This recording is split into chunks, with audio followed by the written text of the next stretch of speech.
first message for our students to get out there. They came back.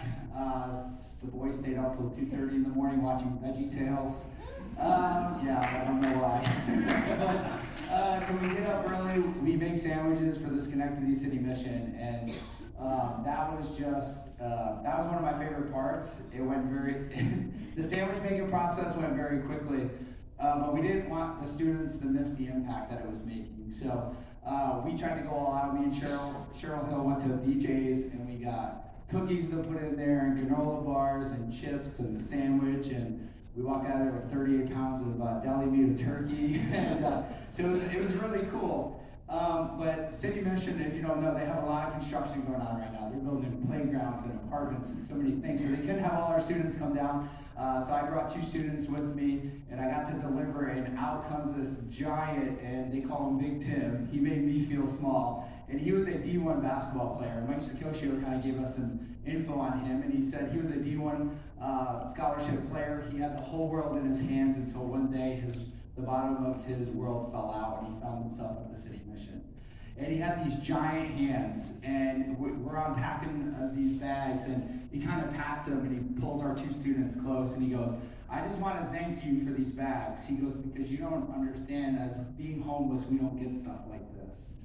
And so it was just like, they were like kind of like jolted, and he goes on, and the people who are going to receive these bags, they're going to know that there's people in the community that are thinking about them. And he goes, but then ultimately they're going to know there's a God who loves them. And I was like, this is fantastic, right? So I go back, and I'm like, we got to get all our students down there to meet Big Tim. But City Mission was like, slow down. Like, we can't have everybody down there because of the construction. So they said, no promises. What if we send Mike Sicoscio to you? And they're like, but no promises. He's really busy. We're like, okay. Well, I had a hunch, because at like 11 o'clock at night, they're like, all right, what's the size? What's the age? I'm like, okay. Well, 8:30 in the morning, I get a call. Mike Sicoccio's 10 minutes out.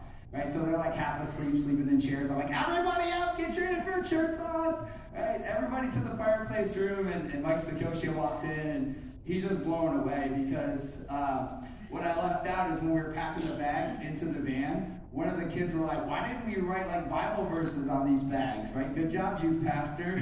Like, why didn't we write encouraging messages? And I'm like, all right, we're gonna do that tomorrow.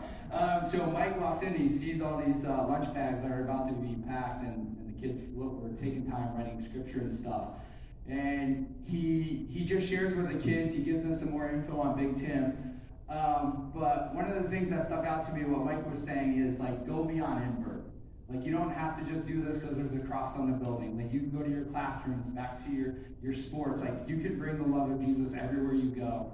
And he said they just got done doing a fundraiser video for a campaign.